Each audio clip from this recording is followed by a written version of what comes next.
Oke, sekarang kalian lihat halaman 175 ya. Di situ ya kan, di situ ada tertulis ya kan, sebuah gaya yang bekerja pada dua balok dihubungkan dengan tali. Maksudnya seperti apa? Jadi ada di halaman 176 ilustrasinya ya, ilustrasinya. Jadi di sini kita diminta untuk bisa berpikir ya. Nah, saya gambarkan baloknya dulu. Jadi ada gambar balok.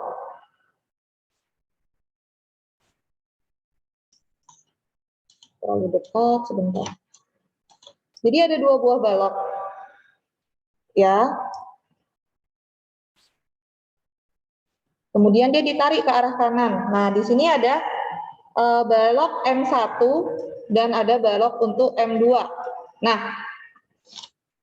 kemudian bagaimanakah kalau kita mau mencari percepatannya gitu kan ya. Nah, sebelum kalian mencari percepatan harus mencari arah pergerakan. Ini adalah arah pergerakan ya kan, ke kanan. Berarti arah A-nya adalah arah ke sana, ya kan, ke kanan. Nah, ini kan dia ditarik oleh F. Nah, sekarang coba dilihat.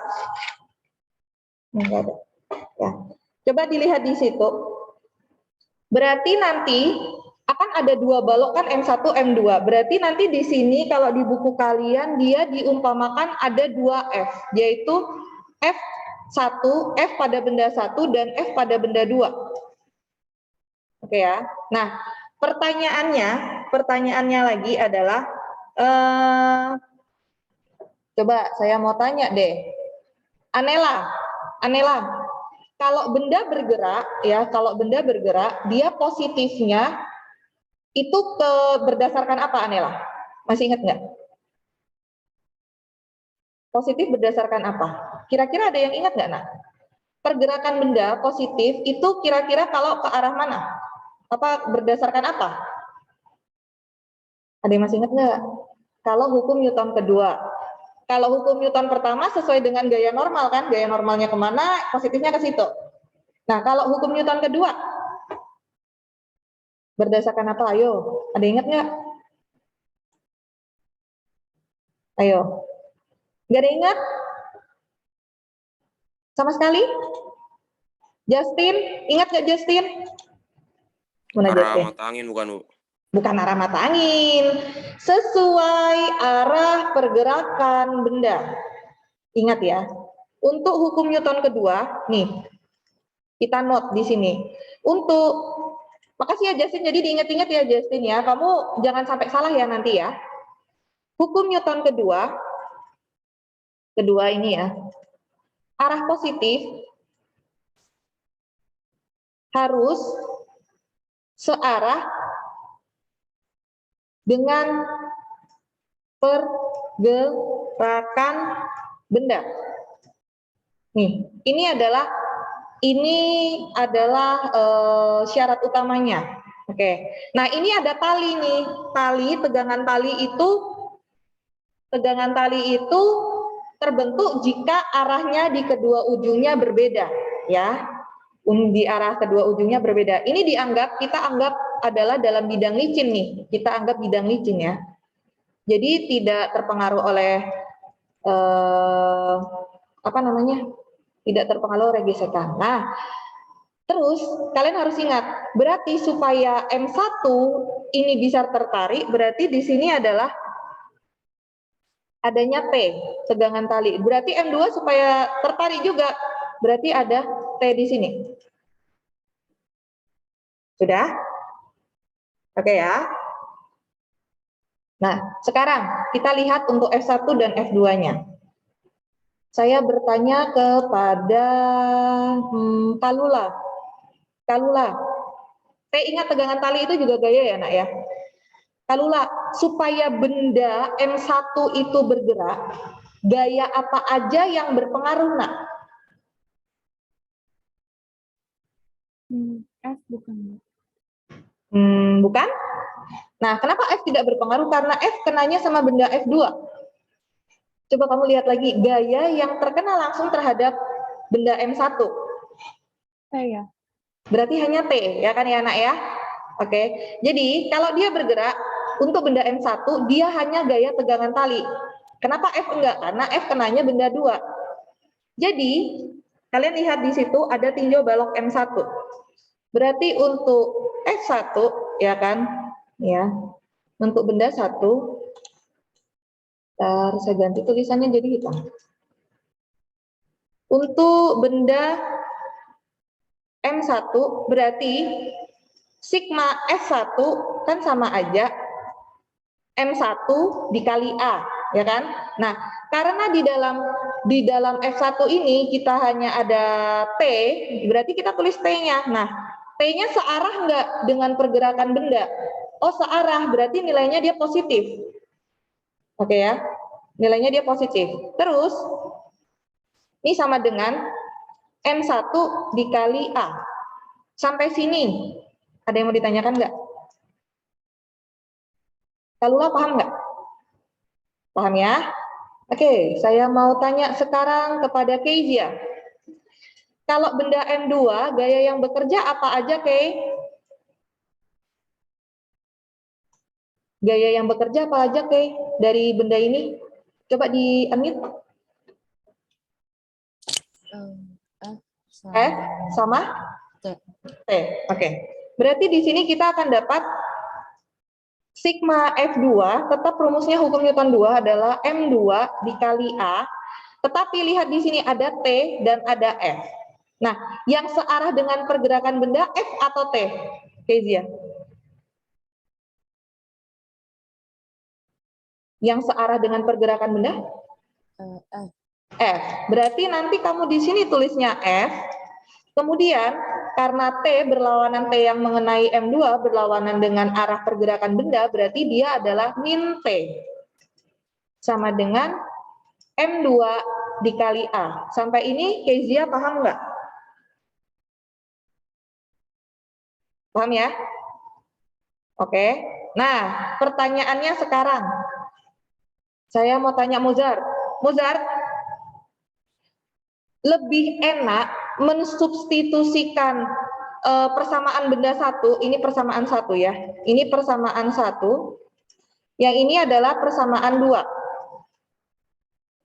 Nih, persamaan 2. Menurut kamu, lebih enak mensubstitusikan persamaan 1 ke dalam persamaan 2 atau persamaan 2 terhadap persamaan 1?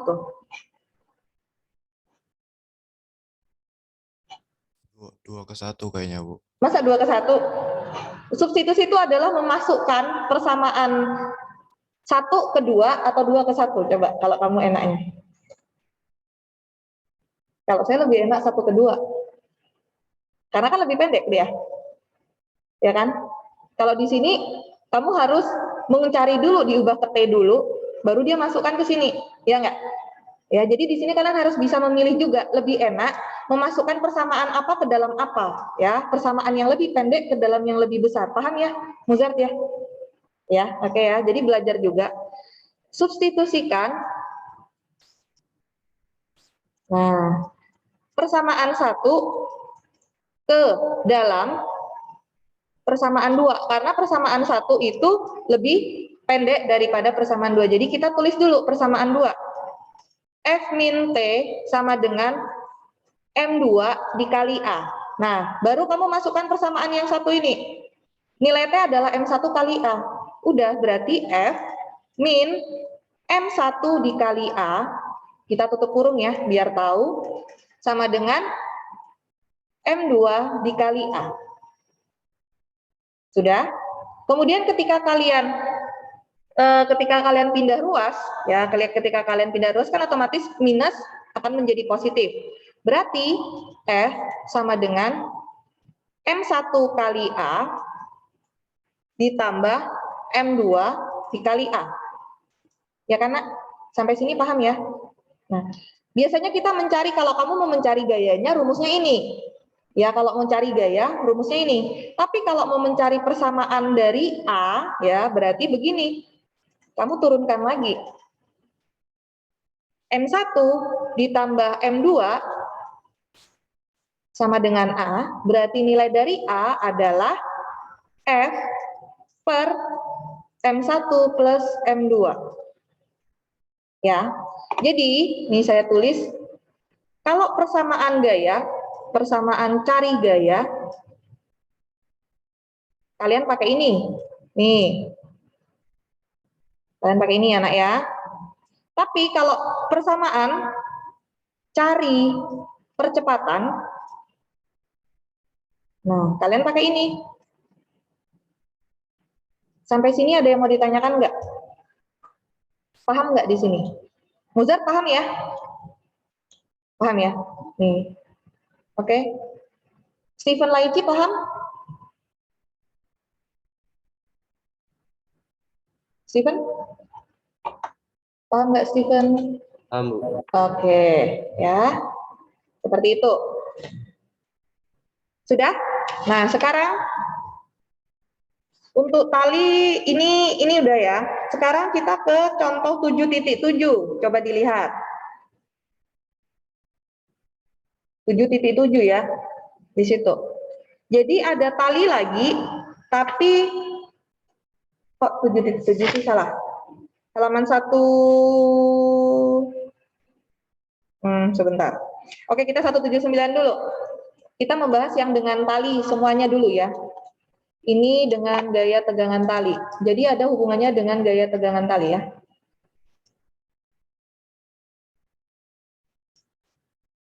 Lambangnya adalah T. Nah, nanti ada juga seperti halaman 179 gaya tegangan tali dihubungkan dengan katrol ya.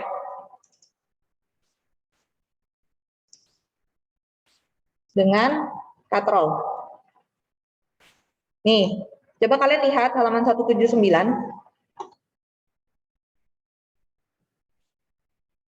Saya gambar moga-moga bisa lumayan rapi ya. Jadi kalian nanti kalau mempelajari bisa lebih paham. Kemudian di situ tertulisnya M1 lebih besar daripada M2. Ya. Saya gambar bendanya untuk M1 lebih besar dari M2 ya. Jadi di sini nanti keterangan M1 masanya lebih besar dari M2. Ini ada M1 dan ada M2. Oke, coba kalian telaah dulu ya kan, kalian telaah dulu gambar ini. Kira-kira ya, kira-kira yang berpengaruh bendanya gaya pada benda apa saja sih nak?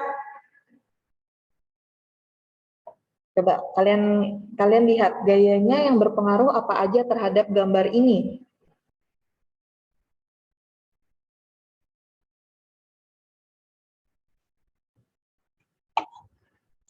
Saya mau tanya sekarang, Eklesia. Eklesia. Iya, Bu. Oke. Jika massa benda 1 lebih besar daripada massa benda 2 ya, berarti kira-kira pergerakannya ke arah mana katrolnya ini? Ke bawah. Ke bawah dia dari kiri ke kanan atau kanan ke kiri? Yang M1-nya ke bawah. Oh, M1-nya ke bawah ya. Jadi nanti kalian akan lihat gini, arah pergerakan saya gambarkan. Arah pergerakan akan memutar begini kan? Ya. Ya kan? Jadi yang M2 akan naik, M1 akan turun. Paham ya semuanya ya? Ini adalah arah pergerakan.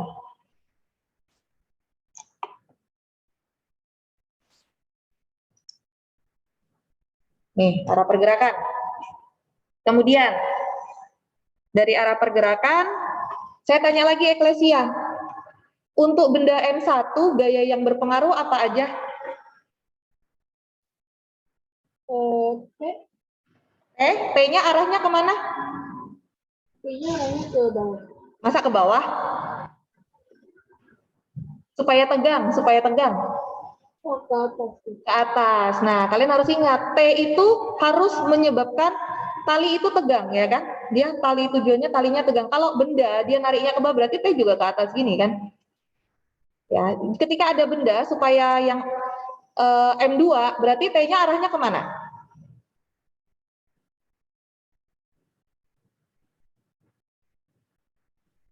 Kemana?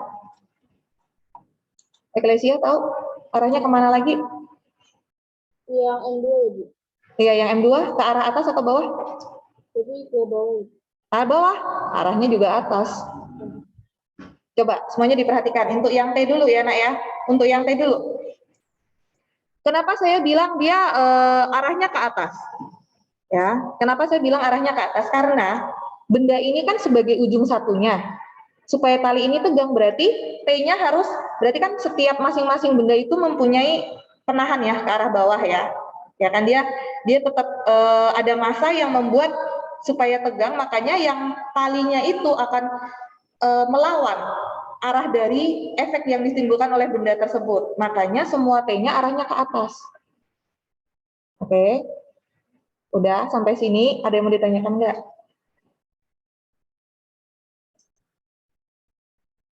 Nggak ada? Nggak ada, berarti kita lanjut. Saya tanya, ya mungkin kalian bingung ya.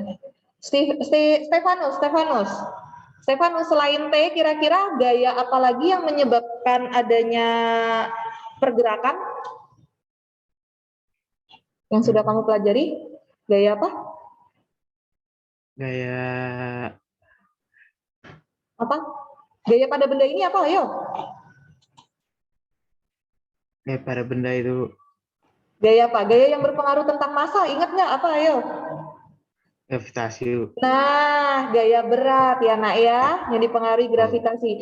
Berarti tiap masing-masing benda itu dipengaruhi oleh W. Berarti ada W1, ada W2.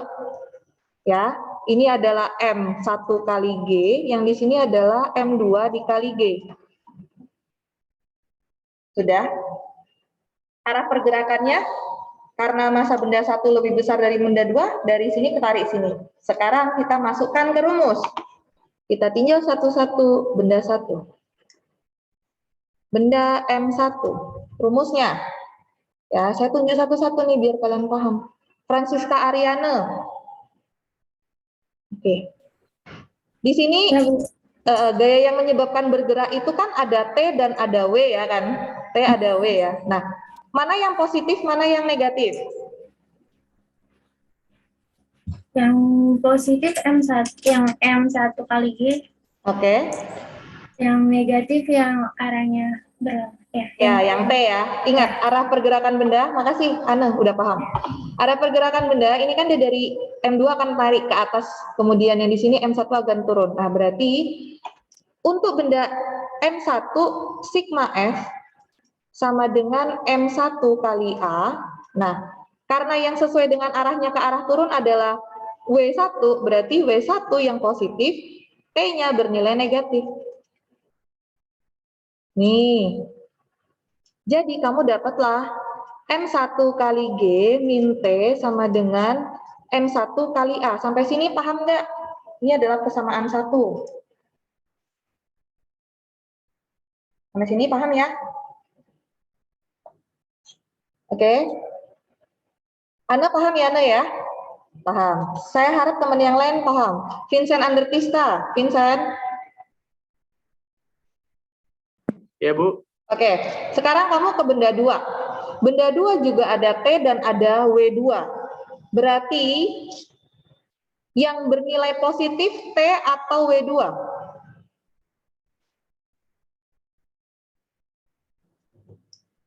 T2, Bu. T2, yang T untuk benda 2 ya? Sip. Berarti yang negatif adalah P2. W2. Oke. Dia sama sigma F2 sama dengan M2 kali A, tapi sigma pada benda 2 adalah yang positif adalah T-nya karena arah pergerakan dia ke atas. Negatifnya adalah W2 sama dengan M2 kali A. Nah, di situ bisa dijelaskan ya, Nak ya. Jadi T min M2 kali G sama dengan M2 dikali A. Nah, sudah? Makanya kita biar bisa mensubstitusikan, ya sebentar ini saya hapus dulu. Biar gampang mensubstitusikan karena di sini sama-sama ada T, ya kan sama-sama ada T, berarti kita ubah dulu. Untuk persamaan 1 T itu sama dengan M1 kali G, ini pindah ruas ke kiri berarti ini minus ya, minus M1 kali A. Ya.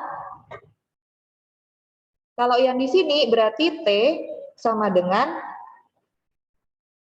M2 kali G, pindah ke kanan positif, ditambah M2 kali A. Ini adalah persamaan 1, ini adalah persamaan 2. Sampai sini, ada yang mau ditanyakan belum?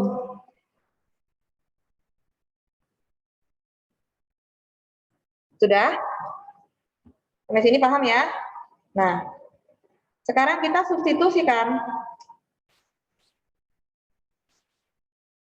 persamaan 1 dengan 2. Nah, karena ini sama-sama T, ya kan, kita tidak sistemnya dia masukin satu, masukin ke sini, ini masukin ke situ, enggak, kita langsung aja, ya kan. Karena sama-sama T berarti bisa juga langsung begini. Kalau mau persamaan 1 dengan 2 bisa juga begini sih. Kalian tulisnya dulu T sama dengan M1 kali G min M1 kali A. Nah, baru T-nya persamaan 2 masukkan. Atau seperti di buku juga boleh. Ya, ini saya jelaskan biar kalian tidak bingung. Nah, berarti masukkan T-nya yang persamaan ini. M1 kali G min M1 kali A. Oke. Matthew, saya minta Matthew Lin. Kalau seperti ini apa yang kamu lakukan, Nak?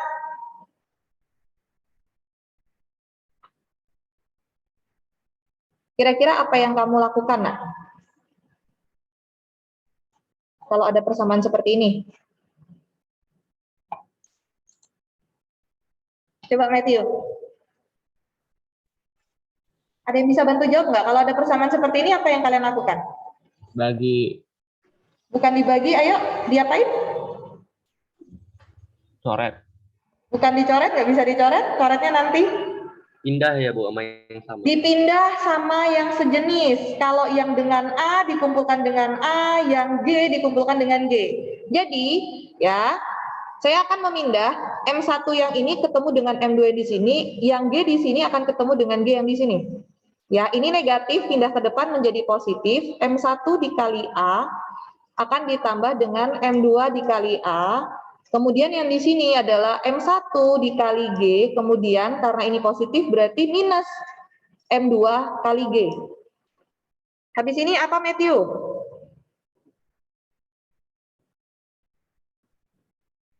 Kira-kira kalau seperti ini. Bisa dikeluarkan, ada yang bisa dikeluarkan ya? M1 dan M2-nya akan menjadi M1 plus M2 dikali A sama dengan M1 minus M2 kali G. Gini kan? Ya. Berarti nilai dari A itu adalah apa, Matthew? M1 M1 min M2 kali G ya. dibagi M1 tambah M2. M1 ditambah M2. Sampai sini paham nggak? Ya, atau kalian nanti bisa menulisnya biar lebih rapi, bisa ditulis menjadi seperti ini. M1 dikurang M2 dibagi M1 plus M2 baru dikali G. Ini juga boleh. Berarti nanti kalau misalnya Bu, ini kan M1 lebih berat daripada M2. Kalau M2 lebih berat dari M1, rumusnya berbeda. Tinggal dibalik. Tapi berbeda ya, Nak ya. Kasusnya berbeda. Sampai sini ada yang mau ditanyakan nggak? Pusing? Matthew udah cukup paham belum atau pusing? Cukup pusing? Mana Matthew? Cukup paham atau cukup pusing, Matthew?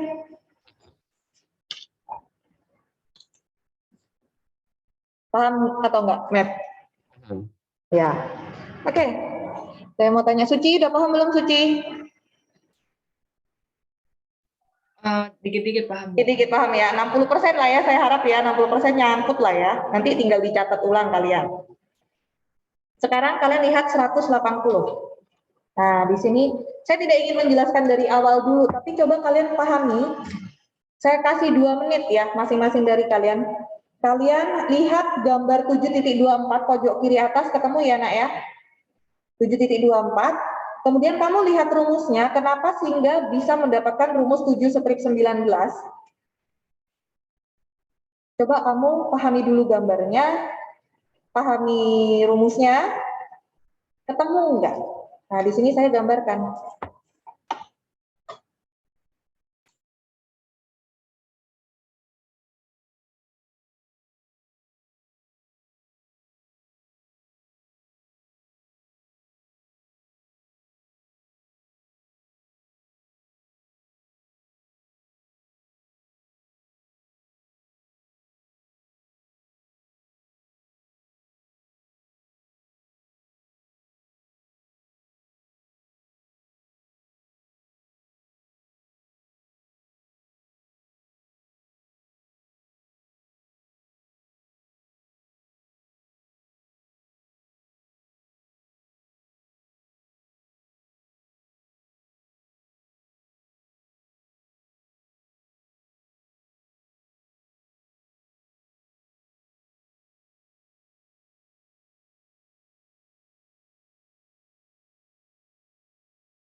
Oke, ayo, udah ya. Nah, sekarang saya mau nunjuk teman-teman yang belum saya panggil. Mogi, Mogi, ya. Kalau dalam gambar seperti ini, kira-kira arah pergerakan benda kemana sih, Mogi?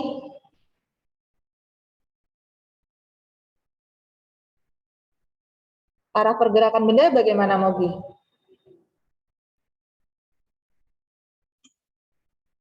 Turun. Turun. Untuk yang M1 turun kan? Untuk M2-nya arahnya kemana? Ke samping. Ke samping kanan ya. Jadi kalian harus tahu dulu. Arah pergerakan, ini ya. Arah gerak untuk benda M2 adalah ke kanan. Sedangkan untuk benda 1, dia arah geraknya adalah ke bawah. Nah, kemudian Mogi belum selesai tugasmu. Pada benda M2, ya kan, pada benda M2 berpengaruh gaya apa aja, Mogi?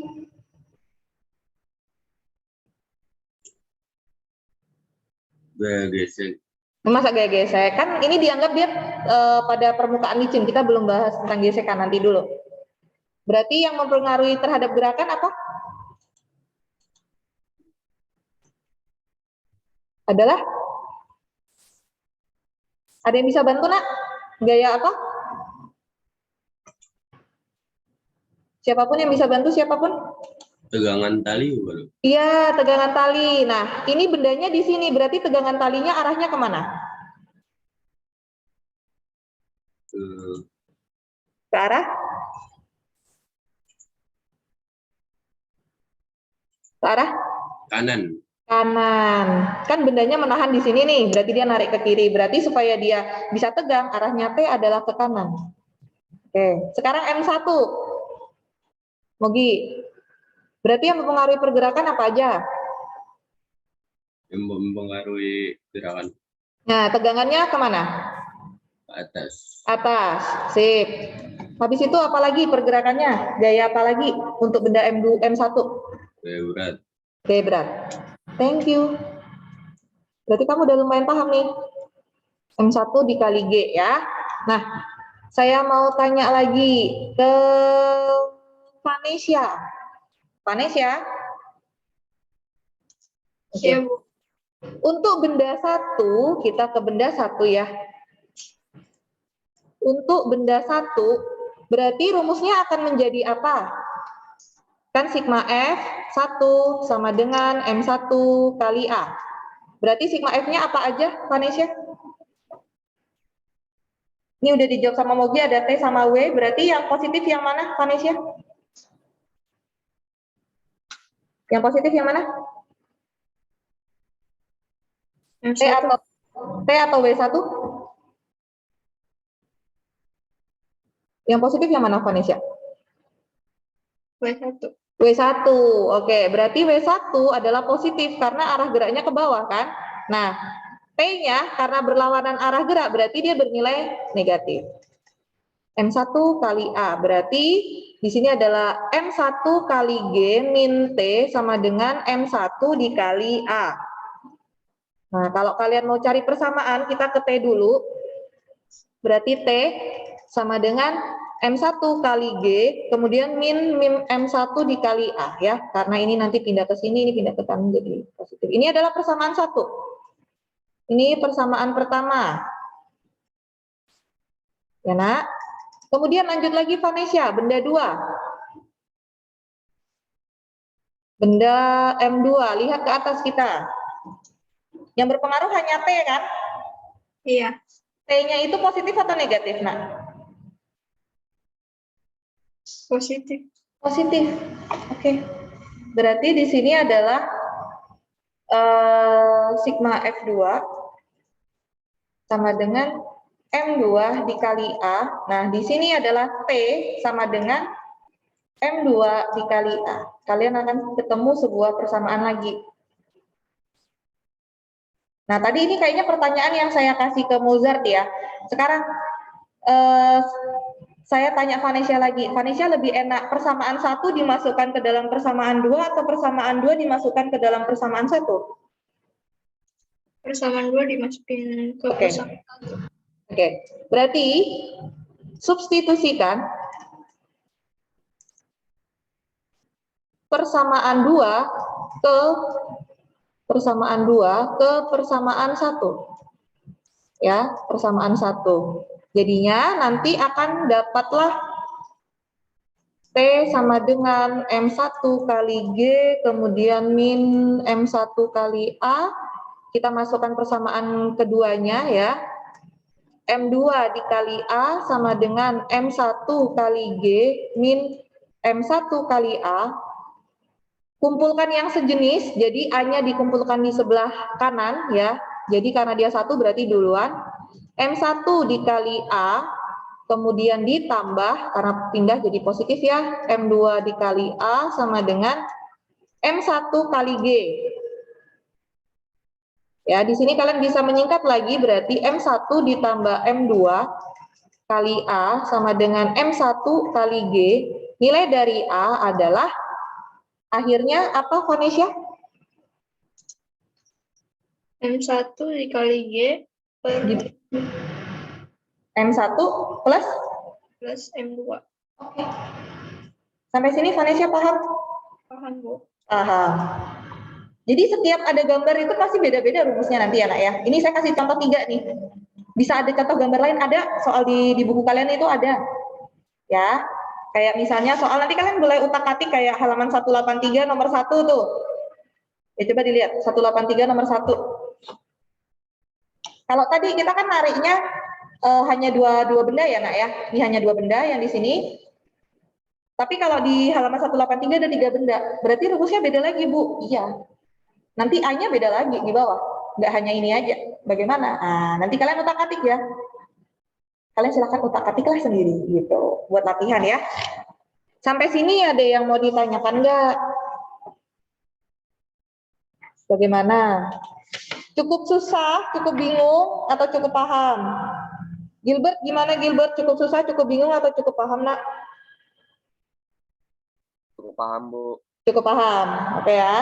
Windy, Feli Windy, paham atau tidak, nak? Paham, Bu. Paham ya? Oke. Sekarang 176 yang tadi saya sudah minta kalian untuk membaca, ya kan? 176. 176 ntar deh. Jangan 176 deh. Kita ke 181 dulu, gaya kontak dulu. Jadi 176 itu juga gaya kontak, tapi dia lebih pengembangan ya. Jadi buku kalian tuh nggak urut nih. Ini ada namanya gaya kontak. Kemarin gaya kontak itu adalah gaya yang merupakan pertemuan dua benda, nempel gitu kan? Nempel. Nah, coba di halaman 181 kita lihat semuanya ada dua gambar, ada satu gambar terdiri dari dua benda, ya. 181, coba kamu baca sebentar aja. Dari situ dipahami coba. Kasih 2 menit deh. Sampai 8.48.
Sudah? Ya. Sekarang semuanya perhatikan di sini. Ini adalah gaya kontak. Ada benda satu terhadap benda dua dan juga ada gaya dorong. Jadi ini ibarat kamu ada dua kotak di depanmu, habis itu kamu dorong ya. Kotak itu menempel.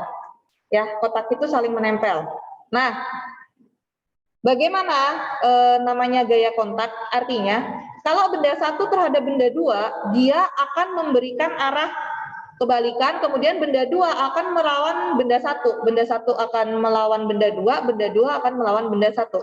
Jadi ketika ada gaya F seperti ini, nah benda satu terhadap benda dua, berarti kan benda satu itu didorong oleh F supaya dia bisa menerima berkontak ya, bersentuhan dengan benda dua, berarti M1 akan memberikan gaya ke arah kanan. Ini adalah F1 terhadap 2, makanya saya tulis 1, 2. Sedangkan benda 2 supaya bisa melakukan kontak bersentuhan dengan benda satu, dia akan melakukan gaya sebaliknya kan? Supaya tetap bersentuhan, berarti di sini adalah ada F2 terhadap 1, F21. Sampai sini penjelasan dari saya paham? Tidak? Semoga paham ya. Nah, sekarang saya ingin bertanya sama Gilbert. Gilbert. Mana Gilbert? Nah, Bert, kamu coba dilihat di sini. Untuk benda satu, gayanya yang terlibat apa aja?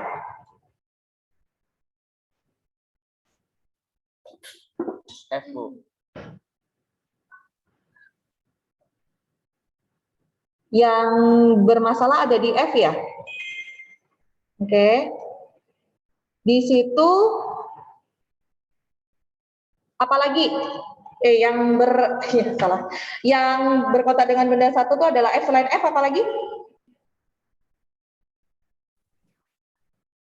Yang di kanan tuh F12, Bu.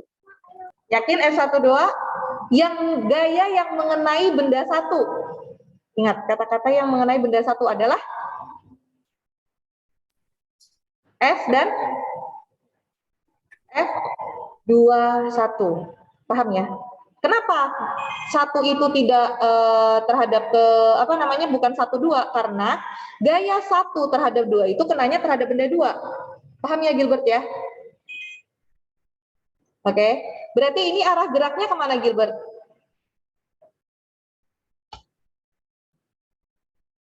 Arah geraknya ke mana? Kanan, Bu. Arahnya ke kanan.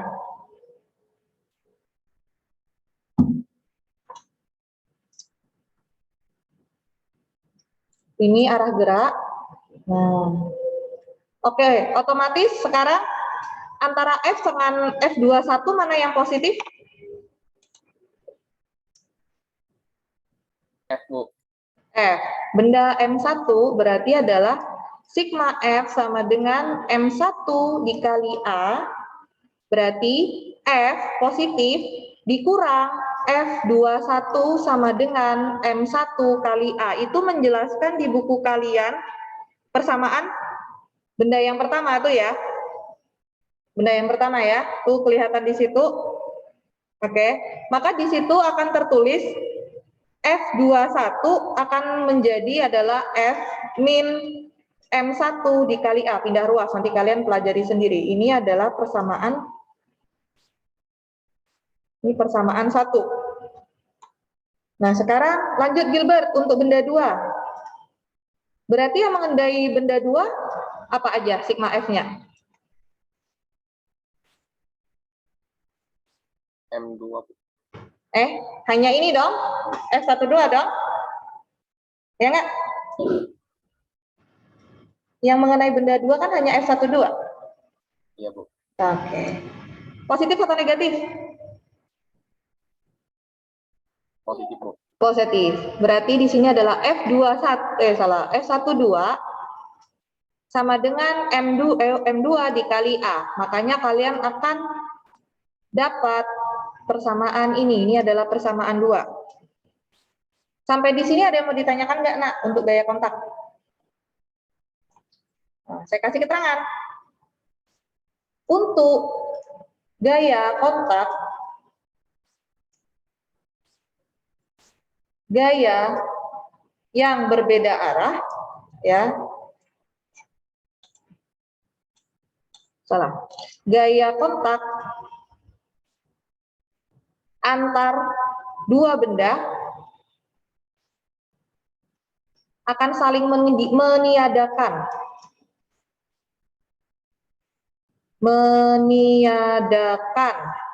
sehingga ya kan stabil. Maksudnya apa? Artinya nih ya, ya kalau ini antara dua benda 1 dengan 2 berarti F12 itu sama dengan F21. Ingat-ingat catatan ini ya. Jadi ketika ada kontak antara dua benda, itu akan saling meniadakan sehingga stabil. Artinya F12 itu sama dengan F21. Sampai sini paham kata-kata saya ya, kalian ya? Oke? Nah, makanya di bawah itu kamu lihat. Oleh karena itu, F12 sama dengan F21 kita masukkan rumusnya. Nah, S12 adalah masukkan rumusnya, ya kan? Berarti M2 dikali A sama dengan F min M1 kali A. Kumpulkan yang sejenis, berarti M1 kali A plus M2 dikali A sama dengan F, berarti adalah M1 ditambah M2, ya kan?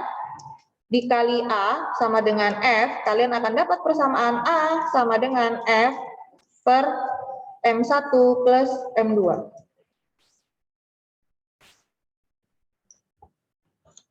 Sampai sini, paham ya? Ada yang mau ditanyakan nggak?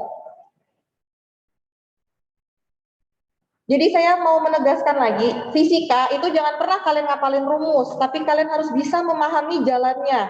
Bu, kalau saya lupa bagaimana? Kamu kata kuncinya apa di sini? Oh, kata kunci positif adalah sesuai arah gerak. Yang kedua, kalau gaya kontak dia saling meniadakan. Kalau tegangan tali adalah dia membuat tegang, jadi melawan dari benda itu ke arah mana sih geraknya? Seperti itu ya. Oke. Ya, jadi prinsipnya itu kalian harus tahu. Jadi ketika dapat soal yang berbeda, kalian bisa, oh iya, nanti rumusnya begini ya, Bu, gitu kan. Oh, rumusnya nanti akan jadi begini. Ya, Nak. Ada yang bingung tentang gaya kontak nggak? Kalau nggak ada, coba di 176, 177 yang tadi saya sempat lewat ya. 176, 177. Nah. Ya. F1 terhadap 2. Udah? Nah, di situ ada gambar, ya. Kalian coba telaah dulu. Gaya kontak. Nah, terapkan pada benda yang ditumpuk.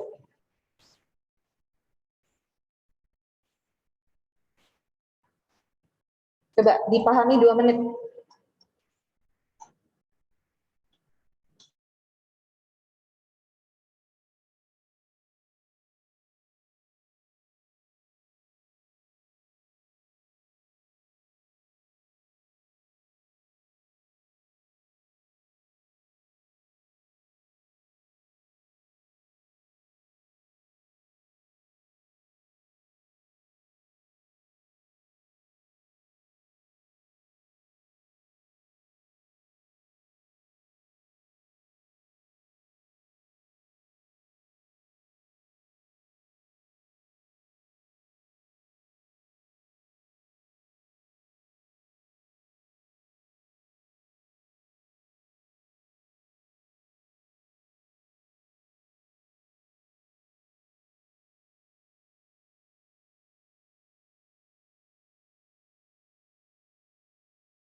Kira-kira paham nggak kalian untuk yang ini?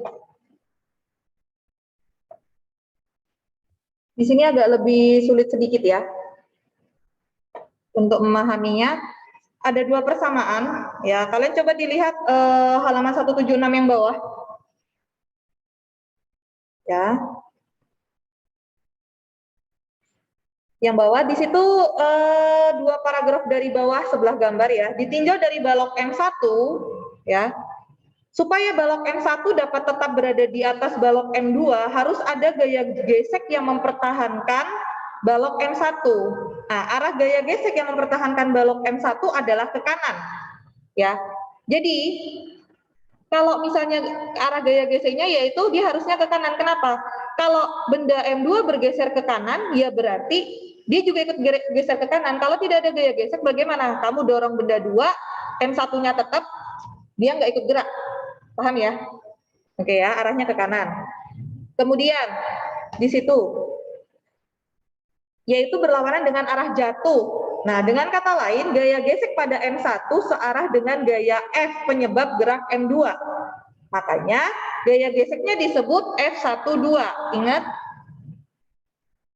Ini adalah F12, ya, gaya gesek atau gaya kontaknya dia ya.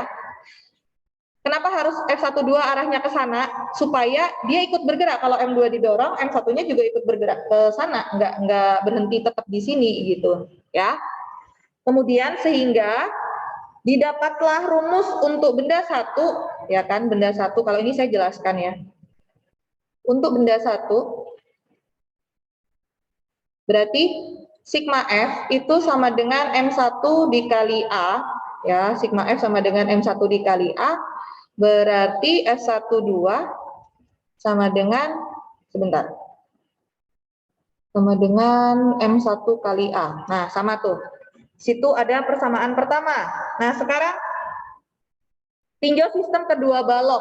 Ya, ini bukan benda 2 aja ya. Gaya gesek pada benda 2 berpengaruh pada benda 1 disebut gaya F21. Besarnya adalah F12 harus 21 yang tadi saya bilang akan saling meniadakan sama. Ya kan? Kemudian, nah, di situ akan didapatkan ya, di situ akan didapatkan rumusnya adalah F sama dengan M1 ditambah M2 dikali A.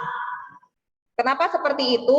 Karena, ya, sekarang di sini saya mau nanya ke Janet. Jen, kalau ada balok ditumpuk seperti ini, kamu dorong dengan gaya, tapi kamu dorong benda yang bawah. Kira-kira massa yang kamu dorong itu hanya benda 2 atau benda 1 dan 2? Benda 1 dan 2. Oke, paham ya? Jadi di sini tidak ada benda 2 aja, tetapi karena kamu harus mendorong 2 benda sekaligus. Jadi nanti di sini adalah persamaan selanjutnya adalah benda M1 ditambah M2. Ya, oke. Nah, di sini kalian akan dapat sigma F-nya berarti karena gabungan berarti sigma F1 ditambah 2 sama dengan M total, ya kan? M total dikali A, karena kalian dorongnya 2 benda sekaligus. Nah, F12 yang kamu kerahkan tenaga kamu untuk buat mendorong itu kan adalah F kan? Berarti dia hanya F aja. Nah, M totalnya apa? Ya udah, M1 ditambah M2, karena tadi Janet dorongnya 2 benda, bukan hanya 1. Nah, dikali A. Ini dapat persamaan, ini persamaan 1. Nah, yang ini adalah persamaan 2. Oke ya. Nah, seperti ini.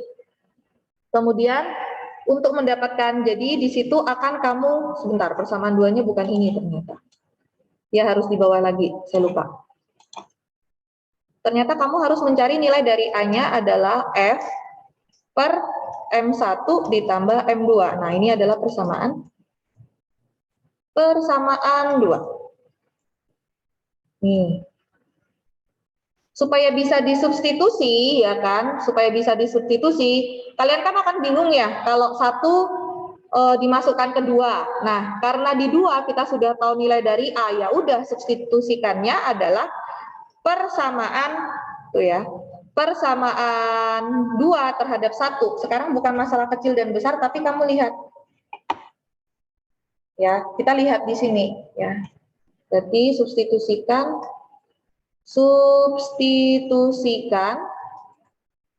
persamaan 2 ke 1. Jadi persamaan 2 itu adalah F12 yang tadi saya bilang, F12 sama dengan M1 kali A, ya udah tinggal aja. Berarti M1 dikali F per M1 plus M2. Nah, kalian masukkan ya, ini adalah F12. Sampai sini, ketika ditanyakan berapakah gaya geseknya atau gaya kontaknya adalah rumusnya ini. Paham nggak? Karena ini adalah gaya kontak untuk kasus yang seperti ini, beda dengan yang di sini ya. Kalau ini kan kita cari persamaan, kalau dicari F-nya ya udah berarti F-nya adalah M1 plus M2 dikali A. Kalau ditanyakan gaya kontaknya F-nya berapa, ya ini rumusnya M1 plus M2 dikali A. Tapi kalau ditanyakan gaya kontak untuk kasus kedua adalah ya udah M1 dikali F per M1 plus M2. Atau seperti yang di buku, dia nulisnya menjadi F12 dikumpulkan yang sejenis M1 per M1 plus M2 dikali F. Ini bisa juga sama. Prinsipnya sama karena perkalian. Ya.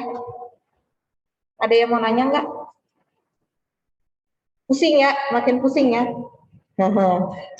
Devita Putri udah angguk-angguk kan ya. Pusing Bu, pusing ya. Nanti ini kan karena teman kalian ada yang minta direkam, siapa tahu kalau kalian mau juga bisa lihat rekamannya ya, tapi nanti kalau agak aneh ya mohon maaf ya. Ya begitu. Satu lagi terakhir, gampang.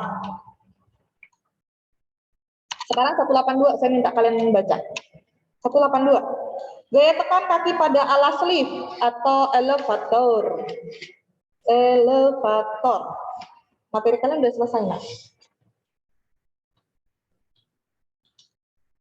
Minggu depan kita latihan-latihan ya. Sambil bahas-bahas soal. Nanti saya kasih latihan buat dikerjakan di rumah. Dikumpulkannya minggu depan. Ya, nanti ada di video. Kalian silakan lihat video, ada di situ.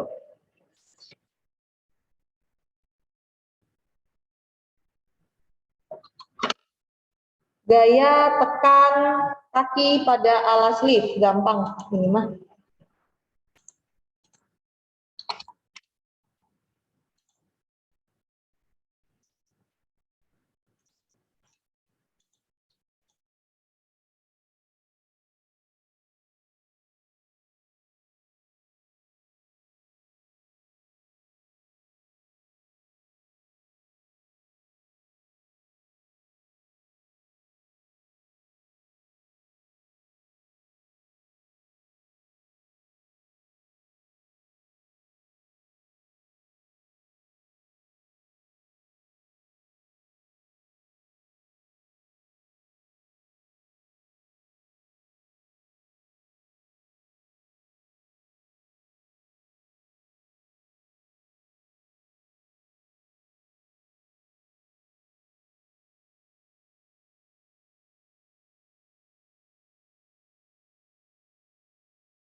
Baca sampai yang 183 itu ya. Ini sambil kalian tebak-tebak nih kira-kira.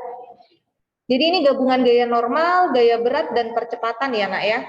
Ada gaya normal, percepatan, ada perlambatan, ada arah atas, ada arah bawah.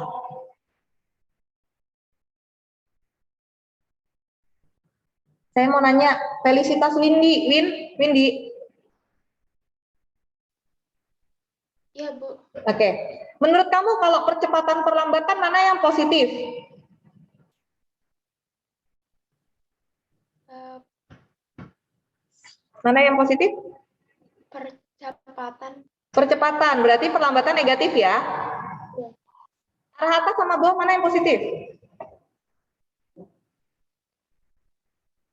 Ke atas. Atas. Ini harus jadi catatan kalian. Benar ya, makasih ya, Fel. Catatan, gaya normal positif, percepatan positif, perlambatan negatif, arah atas positif, arah bawah adalah negatif. Kemudian adalah gabungan hukum Newton 1 dan 2.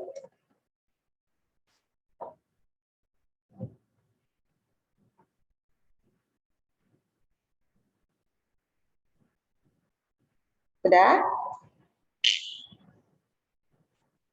Saya gambar tapi ya seadanya ya kalau saya gambar ya.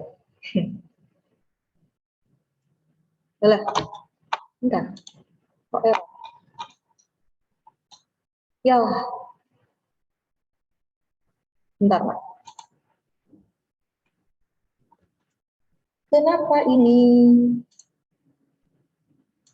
Kayaknya wordnya error, nak. Moga-moga tadi nggak hilang semua ya.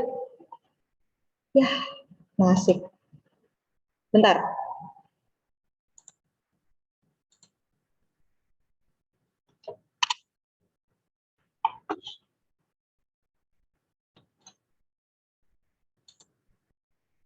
Bentar ya, saya stop share. Takutnya tadi tulisan kalian hilang semua tadi, ya kan? Nggak apa-apa. Nanti saya tulis lagi kok, kalau hilang. Nasib saya berarti. Moga-moga nggak error ya, nak ya. Kalau udah error ya udahlah, walau alam dah ya.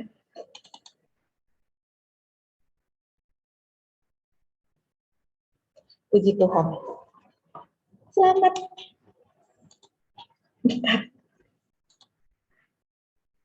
Oke. Nah, nih. Puji Tuhan ya, nak ya. Selamat ya. Kalau enggak, kalian nunggu itu. Nah, nih ya. Ini selamat nih tadi filenya nih. Oke. Ini gabungan hukum Newton 1 dan 2. Yang pertama kalian harus lihat kalau dia lift dipengaruhi oleh hukum Newton 1, ya, ini anggap aja kalian ya kan, berdiri di sini, gitu kan ya. Berarti kasus yang pertama adalah lift dalam keadaan diam,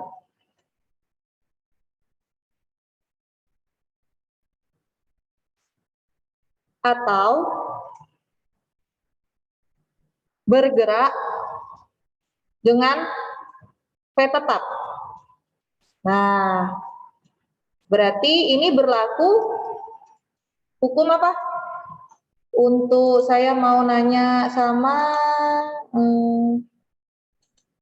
yang belum saya tanya nih. Rafael, mana Rafael? Rafael. Ada, Bu. Ada. Bisa on kan? Bisa on kan nggak? Nah, Rafael, kalau dia dalam keadaan diam atau bergerak dengan V tetap, berarti berlaku hukum Newton keberapa? Hukum Newton 1 atau 2? Ayo. Ngelamun kan, Rafael kan, bener kan? Ayo, dalam keadaan diam berarti hukum Newton? Yang lain bantu? Hukum Newton berapa, nak? 1 ya, Bu. Iya, hukum Newton 1. Rafael, ingat-ingat ya. Jangan ngelamun, kamu sukanya ngelamun. Coba di-unmute lagi. Oke. Sekarang, tadi kan ada gaya normal. Kira-kira gaya normalnya ini arahnya kemana nih? Kalau kamu berdiri di dalam lift sendiri gitu kan, gaya normalnya arahnya kemana? Ke bawah kali. Masa arah ke bawah? Kalau gaya normal itu sesuai dengan arah permukaan. Kamu kan berdiri, ya kan? Berarti permukaan kamu yang buat menahan itu ya berarti atas gitu. Gaya normalnya ke atas ya. Selalu ya nak ya, gaya normal untuk lift itu ke atas. Kan nggak ada lift kamu nempel kakimu di dinding kan ya nggak ada. Nah gaya normalnya ke atas ya. Kemudian ada gaya apa lagi yang berpengaruh, Rafael?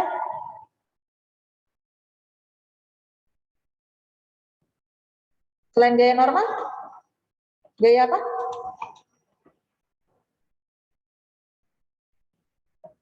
Ada yang bisa bantu? Berpengaruh apa? Gaya? Gaya tegang atau enggak, Bu? Gaya? Berat Tegang. ya? Oke, gaya berat, Suci. Oke. Rafael, fokus nak, fokus. Jangan lamun. Berarti ini ada W, M, kali G. Nah sekarang di sini. Karena posisi gini berarti rumusnya karena hukum Newton 1, rumusnya apa Suci? Sigma F sama dengan Sigma F sama dengan 0. 0. Oke ya. Sigma F sama dengan 0. Sekarang. Nah, gaya normal positif. Berarti sigma F-nya apa aja? N. W-nya positif atau negatif? Negatif. Negatif. Berarti min W sama dengan 0. Berarti gaya normal untuk kasus ini adalah W. N sama dengan M kali G. Sampai sini. Paham nggak Suci? Paham, Bu. Oke. Ya. Ini untuk kasus pertama. Dia berlaku mutlak hukum Newton pertama. Ya. Kasus yang kedua. Lift bergerak dengan percepatan arah atas. Ya. Jadi semuanya perhatikan. Jadi kalau saya gambarkan,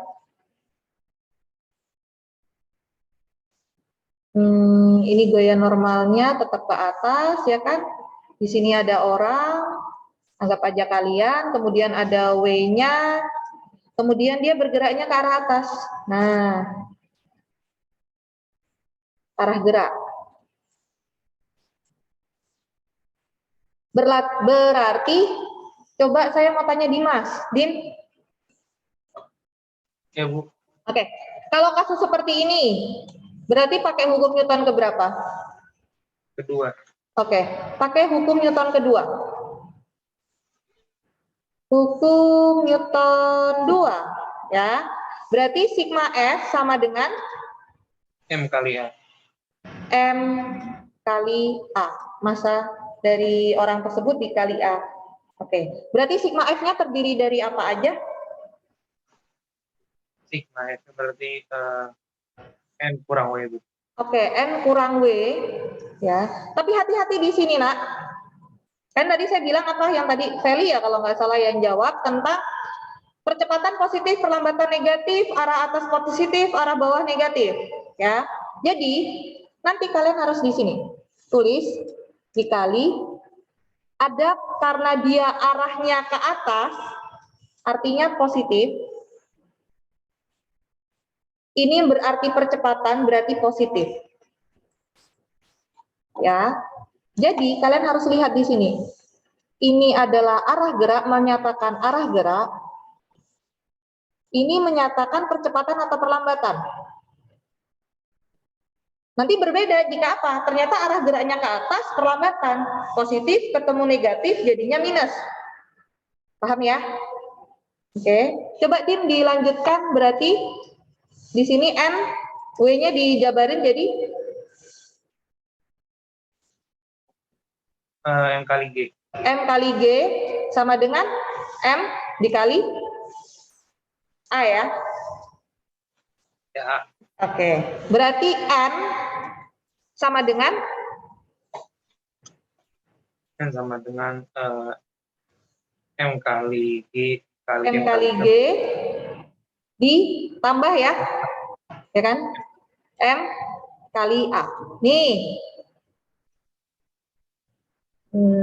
Oke. Ini dia bergerak ke atas dengan percepatan. Sampai sini ada yang mau ditanyakan nggak? Mau nanya. Kalau itu bisa difaktorin nggak sih Bu yang M kali G plus M kali A gitu, M-nya dikeluarin. Bisa, berarti bukan M kali M-nya dikeluarin. M sama dengan G plus A. M kali G kali sebentar. Nggak bisa. Sorry, nggak bisa. Karena kan G kali A beda. Ya, dia tidak sejenis, nggak bisa ya.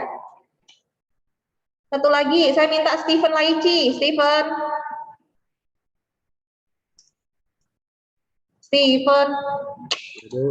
Nah, kamu biasanya agak ngelamun soalnya. Kalau lift bergerak ke atas dengan perlambatan. Oke, bergerak ke atas dengan perlambatan. Berarti, ya, saya gambar. Ini M, ini kamu, ini ada W, kemudian arah gerak ya. Saya gambarin arah gerak. Rumusnya menjadi apa, Steven? Jadi apa? Hukum Newton 1 atau 2, Steven? 2, Bu. 2. Oke, berarti sigma F sama dengan M kali A, ya kan? Saya tulis hukum Newton 2 di sini ya. Sigma F-nya apa aja tadi? Seperti yang Dimas bilang? Jadi ini karena naik ya, Bu. Ya, jadi N N kurang W, Bu. kurang W. Sebenarnya mau di arah naik atau arah turun, N itu selalu positif. Jadi patokannya adalah N ya, Nak ya. Oke, patokannya adalah N. Positif itu adalah N. Oke, dalam kasus ini semuanya positif N. Jadi arah ke bawah juga N. Sama dengan berarti M dikali M kali A. arah ke atas, positif atau negatif? Atas tadi positif atau negatif? Positif. Positif. Perlambatan positif atau negatif? Negatif. Negatif. Oke. Nah, berarti di sini N dikurang M kali G sama dengan apa? Sama dengan Minus M kali A. kali A. Oke ya. Nah, di sini adalah N sama dengan, berarti rumusnya menjadi N sama M dengan kali G minus M. M kali A. Nah, tugas kalian nanti buatlah rumus ya kan? Nih ya, untuk D dan E. Buat rumus. Buat rumus jika, nah, berarti gerak ke bawah. Nah, nih. Gerak ke bawah dengan percepatan. Kemudian gerak ke bawah dengan perlambatan. Ya. Nanti berarti ada di sini sebenarnya ada 5 rumus ya. Silahkan kalian nanti buat sendiri di catatan. Kemudian untuk kasus ini, untuk materi ini bukan kasus ini ya. Untuk yang gaya tekan kaki pada lift. Di sini semuanya pernah naik lift kan ya? Ada yang belum pernah? Biasanya, nah berarti nggak ada ya, semuanya udah pernah. Biasanya ketika kamu masuk ke lift, ya kan masuk ke lift, kamu lihat pertama kali apa sih yang ada di dalam lift selain tombol-tombol angka? Maksimal berat. Ya maksimal berat. Bentar ya, Nak ya.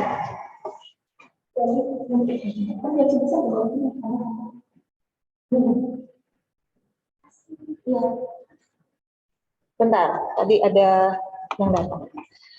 Maksimal berat, tadi yang jawab siapa nih tadi? Dimas ya? Oke, maksimal berat. Apa sih fungsinya maksimal berat, Nak? Supaya lift bisa naik. Supaya bisa naik. Menurut kalian kenapa? Ayo, selain supaya bisa naik. Coba saya stop share ya. Ini pengetahuan umum nih buat kalian nih. Selama ini kamu masuk ke lift terus ada tertulisnya maksimal 8 orang, ada yang tulis 8 orang, maksimal 1000 kilo misalnya seperti itu, ya enggak? Ya, tujuannya buat apa sih? Biar gak ngelebihin kapasitas liftnya.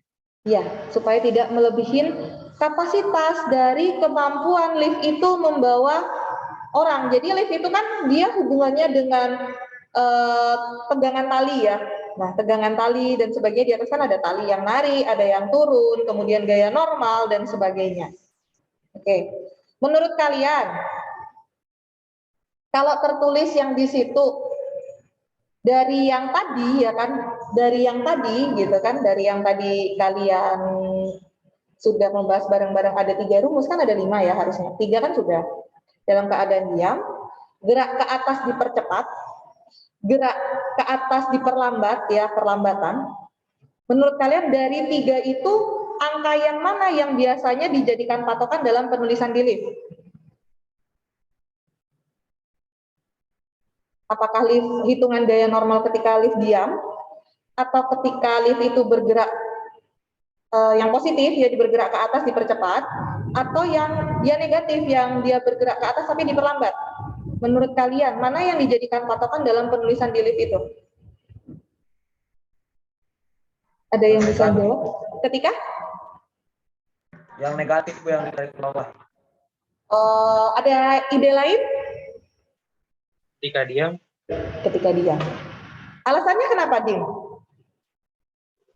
supaya bisa gerak liftnya. Kalau Bukan supaya bisa gerak ya. Oke. Biasanya yang jadi patokan adalah ketika berat dia diam, gaya normal ketika benda itu diam. Kenapa? Kan ada rentang nih, ya. Kalau kalian hitung, berarti ketika benda diam, kemudian ada rentang dia tinggi, ada rentang batas minimum. Oke. Ketika dia hasilnya kamu positif bergerak kecepat bergerak ke atas dipercepat, otomatis itu kan akan apa namanya, gaya yang ditahan oleh lift itu sendiri akan semakin membesar kan, karena positif kan, paham ya? Dia kan semakin besar gayanya yang harus ditahan. Sedangkan ketika dia bergerak ke atas diperlambat, dia akan berkurang jadi batas minimum. Nah, daripada kita ambil batas minimum, kalau batas minimum itu alasannya terhadap efisien, ya kan, efisiensi ngangkat turunnya, oke? Makanya disetting di tengah-tengah, oke ya? Di tengah-tengah. Jadi ketika menulis berapa maksimal 800 kilo, 1000 kilo seperti itu adalah perhitungan ketika bendanya itu dalam keadaan diam, lift itu belum dalam keadaan bergerak. Itu yang pertama. Yang kedua, menurut kalian titik kritis ya, mungkin di antara kalian ada yang fobia terhadap ruangan yang gelap. Kalau saya jujur bukan ruangan gelap ya, ruangan sempit gitu kan. Kalau saya sendiri daripada naik lift, saya mending naik eskalator. Saya sendiri ya. Tapi bukan berarti saya takut sama lift, enggak. Ya, tapi yang pasti saya nggak akan naik kalau sendiri. Itu aja sih. Oke, saya lebih enak pakai eskalator. Nah, kalau ada yang fobia dan sebagainya, nah berarti ada yang dinamain titik kritis. Menurut kalian, titik kritis dalam sebuah lift, entah itu lift barang, lift manusia, yang biasa kalian naikin, itu ketika lift itu bergerak seperti apa sih? Titik kritis itu adalah ketika sering terjadinya kecelakaan atau mungkin melebihi kapasitas kemudian terjadi putus seperti itu. Menurut kalian titik kritisnya ketika lift itu bergerak kemana? Menurutmu? Ada yang punya ide? Ke bawah, Bu. Bergerak ke bawah, yakin? Bergerak seperti apa? Ada yang bisa menjawab? bergerak ke atas Bu. Ke atas. Bergerak ke atas dengan percepatan atau perlambatan? Yang hasilnya percepatan. Oke. Berarti yang titik kritis pertama adalah ketika dia bergerak ke atas, kemudian adalah percepatan karena hasilnya positif kan? Bebannya makin nambah kan? Ya enggak? Ada titik kritis kedua, berarti ketika apa? Yang satu gerak ke atas dengan dipercepat, yang satu lagi titik kritis kedua. Yang hasilnya positif juga nanti akhirnya. Ke bawah, diperlambat. Oke, karena negatif ketemu negatif adalah positif, ya enggak? Ya, jadi sebenarnya kalau sering terjadi kecelakaan sama lift, itu adalah posisi ketika lift itu bergerak ke atas dipercepat, dan lift ketika bergerak ke bawah diperlambat. Kalau kalian misalnya suatu saat naik lift gitu kan, bareng siapa gitu, teman, keluarga, kalian coba deh rasain, dia gitu kan, akan kerasa tek gitu kan, ketika tek, itu kerasa kecil kalau misalnya dipercepat misalnya dari lantai 3 atau sampai lantai 10 nggak ada yang naik kan nanti ser gitu kan, jadi cepet gitu. Itu sebenarnya bahaya sih sebenarnya ya. Tuh. Oke. Jadi info buat kalian ya, titik kritis dalam sebuah kalian naik lift itu adalah ketika gerak dipercepat arah atas sama diperlambat arah bawah. Sering terjadi kecelakaan di situ. Terus apa sih pertolongan pertama ya? Amit-amit ya. Kalau misalnya terjadi putus gitu kan pada liftnya, jadi bergerak bebas ke bawah. Apa yang bisa kalian lakukan menurut kalian? Tiduran di bawah. Ya kalau kamu sedikit, ya memang benar tiduran di bawah. Menghindari massa tubuh semakin besar. Jadi kalau kalian mau tahu kenapa sih tentara-tentara itu di medan perang gitu pada sering merayap gitu kan daripada berdiri. Kalau dilihat di film-film kenapa yang ada ranjau gitu mereka lebih sering merayap karena apa? Ketika kamu berdiri massa kamu itu full, tapi ketika kamu merayap di bawah itu akan terbagi dari kepala sampai kaki akan terbagi, jadi akan berkurang. Mungkin bobot kamu misalnya 60 kg bisa berkurang jadi cuma 30. Seperti itu. Jadi kalau sendiri atau sedikit orangnya bisa usahakan adalah posisinya agak baring atau agak duduk, ya, menghindari celaka lebih parah. Jangan berdiri. Oke. Tapi misal kondisi penuh nih nak ya, terus lantainya tinggi sampai 20 gitu kan, 30. Apa yang kalian lakukan pertolongan pertama? Ini saya pelajari juga dari orang Jepang sih. Mereka diajarin kalau misalnya terjebak di lift, kalau terjebak di lift kalian tahu lah ya harus pencet apa gitu-gitu misalnya. Enggak, kalau terjadi misalnya putus ternyata lantainya tinggi gitu kan, kamu tiduran di bawah juga kemungkinan selamat sedikit. Menurut kalian apa yang harus dilakukan sih pertolongan pertama? Ada yang pernah tahu nggak? Lihat Kevin Chandra tahu nggak, Vin? Hari ini saya belum tanya Kevin Chandra sih. Vin, apa yang kamu lakukan kalau misalnya dari lantai 20 atau 30 tiba-tiba terjun bebas gitu? Apa yang harus dilakukan? Teriak dan berdoa kepada Tuhan. Oke, itu jawaban tiap tahun ya. Nah itu kurangnya di Indonesia, ada edukasi kalau terjadi seperti itu. Makanya kalau kecelakaan ya banyak yang korban jiwa ya nak ya. Sebenarnya ada satu cara khusus, ada yang tahu nggak? Cara khususnya adalah kalau kamu misalnya dalam posisi, kalau misalnya lantainya udah tinggal sedikit ya, yang mau nggak mau kayak Dimas ya, usahakan jangan berdiri gitu kan. Kalau udah lantainya terlalu jauh gitu, ada hal yang bisa kamu lakukan. Ada yang mau ngomong lagi? Tadi kayaknya ada yang mau ngomong. Jongkok bisa nggak, Bu? Bukan jongkok. Kita melakukan hal terhadap sistem dari lift itu adalah kamu memencet semua tombol dari lantai paling bawah, mungkin underground atau apalah itu, kamu nyalain urut ke atas. Nyalain semua. Kenapa? Walaupun dia sudah lepas dari tali, itu akan ada penahan, jadi semacam, kan lift itu kan bentuknya kotak ya. Kotak atau ya sejenis, ada yang setengah lingkaran, ada yang lingkaran. Itu setiap lantai itu ada penahan, jadi kayak nahan gitu loh, kayak jari gitu. Jadi ketika kamu nyalain dari bawah sampai ke atas, itu akan keluar kan buat nahan. Jadi dia akan turun semakin lambat. Jadi untuk menghindari sampai benturan ke bawah. Jadi nyalain dari bawah sampai atas, nyalain semua. Tapi harus ingat, harus dari bawah ke atas. Gitu. Dan hingga sampai suatu titik karena dia diperlambat terus, sampai suatu titik diharapkan akan berhenti. Gitu ya, paham ya? Itu info buat kalian saja. Dari saya begitu. Cukup jelas ya hari ini. Masih ada beberapa menit lagi, nanti materinya saya share ke kalian. Nanti recording ini mungkin saya kasih ke Elgin sama kawan-kawan, Albri sama Elizabeth, kalau ada yang mau minta aja ke mereka ya.